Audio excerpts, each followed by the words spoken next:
दिल्ली विधानसभा निवडणुकीचा निकाल 8 फेब्रुवारीला जाहीर झाला. भाजपाने एक हाती सत्ता देखील मिळवली. तर आम आदमी पार्टीचे स्वतः अध्यक्षच म्हणजेच अरविंद केजरीवाल चितपट झाले. त्यामुळे आपचं पुढे काय होणार असे प्रश्न उपस्थित केले जात आहेत. इंडिया ॲग्नेट करप्शन नावाच्या आंदोलनाने 2011 ते 2013च्या काळात देशाच्या राजधानीचं राजकारण बदलून टाकलं.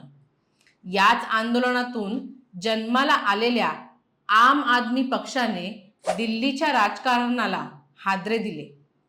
याच पक्षाचे नेते अरविंद केजरीवाल यांनी त्यांच्या सामान्य शरीयष्टी आणि राहणीमानाला केंद्रस्थानी ठेवून त्यांच्या राजकारणाची सुरुवात केली. पण दिल्लीचे माजी मुख्यमंत्री अरविंद केजरीवाल यांना यंदाच्या निवडणुकीत स्वतःला देखील निवडून आणता आलेलं नाही. त्यामुळे आता आम आदमी पार्टीचं काय होणार असे प्रश्न उपस्थित होत आहेत. आता निवडणुकीत अरविंद केजरीवाल यांचं नेमकं काय चुकलं? त्यांचं राजकीय भविष्य नेमकं कसं असेल? मध्यमवर्गीय मतदारांनी भाजपाला कौल दिला का? अशा चर्चा सुरू झालेल्या आहेत. या संपूर्ण प्रकरणावर सविस्तर माहिती जाणून घेऊया आजच्या या व्हिडिओच्या माध्यमातून. नमस्कार, मी अनुष्का आणि तुम्ही पाहताय दैनिक राज्य लोकतंत्र. आता अरविंद केजरीवाल यांच्या नेतृत्वात 2015च्या निवडणुकीत आम आदमी पक्षाचे 67 आमदार निवडून आले होते. 70 पैकी तब्बल 67 जागा निवडून आल्याने अल्पावधीतच अरविंद केजरीवाल एक मोठं राजकीय नेतृत्व म्हणून उदयास आले. 2014 सालच्या मोदी लाटेत भारतीय जनता पक्षाला लोकसभा निवडणुकीत मिळालेल्या घवघवीत यशानंतर अवघ्या काही महिन्याच्या कालावधीत दिल्लीतील विधानसभा निवडणुका पार पडल्या होत्या. पण आम आदमी पार्टीने मोहल्ला क्लिनिक, जागतिक दर्जाच्या शाळा, मोफत वीज आणि मोफत पाणी देण्याच्या आकर्षक घोषणा करून त्यांनी स्वतःची एक मजबूत वोट बँक तयार केली. त्यानंतर 5 वर्षांनी झालेल्या 2020च्या विधानसभा निवडणुकीत पुन्हा एकदा आम आदमी पक्षाचे 62 आमदार निवडून आले. त्याआधी काही महिन्यांपूर्वी झालेल्या लोकसभा निवडणुकीत भाजपने दिल्लीतल्या 7ही लोकसभेच्या जागा जिंकल्या होत्या. 2024 मध्ये देखील अगदी तसंच घडलं. भाजपने सलग तिसऱ्यांदा दिल्ली लोकसभेच्या निवडणुकीत 100% स्ट्राईक रेट कायम ठेवत 7 खासदार निवडून आणले. मात्र याही वेळी विधानसभेत आप आणि केंद्रात भाजप असं समीकरण राहतं की काय? भाजपाला विधानसभेतही विजय मिळतो हे पाहणं अतिउत्साही झालं होतं. पण तब्बल 27 वर्षांनंतर भाजपने विधानसभेत विजय मिळवून समिस्त दिल्लीमध्ये सत्ता काबीज केली आहे. आपला या निवडणुकीत 40 जागांचं नुकसान झालं आणि दुसरीकडे भाजपने 27 वर्षांनंतर पहिल्यांदाच पूर्ण बहुमत मिळवलं. तर काँग्रेसला सलग तिसऱ्यांदा भोपळा फोडता आलेला नाही. या विधानसभा निवडणुकीत आप पक्षाला मोठा पराभव पत्करावा लागलाय. पण पक्षाचे राष्ट्रीय संयोजक अरविंद केजरीवाल यांनाही त्यांची नवी दिल्ली विधानसभेची जागा वाचवता आलेली नाही. या निवडणुकीत आपला एकूण 22 जागा मिळाल्या. 2020 पेक्षा या निवडणुकीत आप पक्षाला 40 जागांचा फटका बसलेला आहे. आता एक काळ असा होता जेव्हा आम आदमी पक्षाच्या विजयाने अनेक राजकीय पक्षांना आश्चर्याचा धक्काच बसला होता. मात्र आता त्याच आम आदमी पक्षाला पराभवाला सामोरं जावं लागलं आहे. त्यामुळे आम आदमी पक्षाचं नेमकं काय चुकलं हा प्रश्न या निमित्ताने निर्माण झालेला आहे. अरविंद केजरीवाल यांच्या पराभवाच्या कारणांवर अनेक तर्क लावले जात आहेत. आता असं म्हटलं जातंय की केजरीवाल यांची सर्वात मोठी चूक होती ती म्हणजे आम आदमी पक्ष जो राजकीय विचार घेऊन राजकारणात आला होता त्या विचाराशी अरविंद केजरीवाल यांनी फारकत घेतलेली दिसून आली.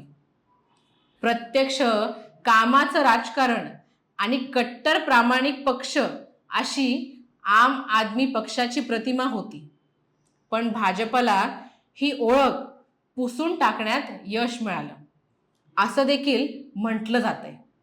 या निवडणुकीत केजरीवाल यांना स्वतःच्या क्षमतेबाबत अति आत्मविश्वास होता. सुरुवातीपासूनच त्यांनी आम्हाला कुणाचीही गरज नाही, आम्ही स्वतः कुणाशीही आघाडी करणार नाही असा पावित्रा घेतला. काँग्रेसला लोकसभेप्रमाणे याही निवडणुकीत आम आदमी पक्षासोबत निवडणूक लढवायची होती अशी देखील चर्चा रंगली आहे. पण केजरीवाल यांनी सतत संघर्षाची भूमिका घेतली, पीडित राजकारण्यांची भूमिका घेतली आणि ही त्यांची दुसरी सर्वात मोठी चूक ठरली अशी देखील चर्चा आहे. आता 2013 साली विक्टिम कार्ड खेळल्यानंतर दिल्लीच्या जनतेने 2015 मध्ये अरविंद केजरीवाल यांना पूर्ण बहुमत दिलेलं होतं.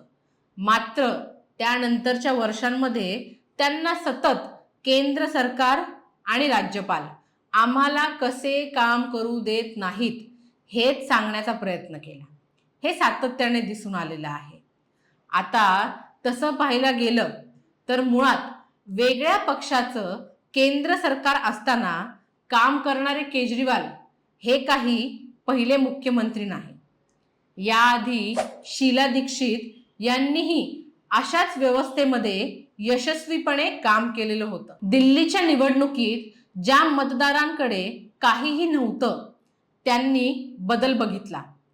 त्यांना मोफत वीज, मोफत पाणी, दर्जेदार शाळा या सगळ्या गोष्टींचा फायदा झाला आणि म्हणून त्यांनी सतत आम आदमी पक्षाच्या पाठीमागे त्यांची राजकीय शक्ती उभी केली. अतिगरीब वर्गाच्या थोडं वर आलं की त्या वर्गातल्या माणूस दिल्लीच्या परिस्थितीबाबत तक्रार करायला सुरुवात करतो. ही दिल्लीमध्ये सातत्याने समोर आलेला आहे. दिल्लीच्या प्रदूषणाचा प्रश्न असो की मग दिल्लीच्या होणाऱ्या ट्रॅफिक जॅमचा, हे प्रश्न सोडवण्यासाठी केजरीवाल यांच्या पक्षाने ठोस काही केल्याचं या वर्गाला पाहायला मिळालेलं नाही असं या वर्गाचं म्हणणं आहे. 2020च्या दिल्ली विधानसभा निवडणुकीत आम आदमी पक्षाला 70 पैकी 62 जागा मिळाल्या होत्या. भाजपाला 8 जागांवर विजय मिळाला होता. त्याआधी 2015च्या निवडणुकीत आम आदमी पक्षाला 67 आणि भाजपाला केवळ 3 जागा मिळाल्या होत्या. पण भाजपाच्या शीश महल या टीकेनंतर निवडणुकीचं वातावरणच बदललं. केंद्र सरकारच्या अर्थसंकल्पामध्ये मध्यम वर्गीय लोकांना दिलासा दिल्याचा परिणाम देखील दिसून आला. यामुळे लोकांनी घरातून बाहेर पडून मतदान केलं. सामान्य परिस्थितीत निवडणुकीचं वारं हे शेवटच्या 4 ते 5 आठवड्यांमध्ये बदलतं. पण या निवडणुकीत शेवटच्या 4 ते 5 दिवसांमध्ये दिल्लीच्या राजकारणाचं वारं फिरलं असंही म्हटलं जाते. याआधी मध्यम वर्गीय मतदार लोकसभेत मोदी आणि विधानसभेत केजरीवाल यांची निवड करत होते. यंदा मात्र लोकसभेला भाजपकडे वळालेल्या मतदारांनी परत आम आदमी पक्षाकडे येण्यास नकार दिला. यामुळेच केजरीवाल यांना पराभवाला सामना करावा लागला आहे असंही देखील चर्चा होत आहे। पण आता या निवडणुकीत आम आदमी पक्षाचे अनेक मातब्बर नेते पराभूत झाले आहेत। स्वतः अरविंद केजरीवाल यांना नवी दिल्ली विधानसभा मतदारसंघातून भाजपाच्या परवेश वर्मा यांनी 4000 पेक्षा जास्त मतांनी पराभूत केलेला आहे। जंगपुरा मतदारसंघातून आपचे उमेदवार मनीष सिसोदिया आणि पटपड़गंजच्या मतदारसंघातून आपचे उमेदवार अवध ओझा यांचाही पराभव झालेला आहे। त्यामुळे आता अरविंद केजरीवाल यांच्यासह आपचे अनेक दिग्गज नेते विधानसभेत नसणार आहेत। यामुळे विरोधी पक्षात मातब्बर नेत्यांची कमी असणार आहे। त्यामुळे भाजपासाठी ही एक महत्त्वाची बाब आहे। आता यामुळे आम आदमी पार्टीवर याचा परिणाम दिसून येणार आहे। अरविंद केजरीवाल आणि आप या दोघांनीही येत्या काळात खडतर प्रवासाला सामोरं जावं लागणार आहे।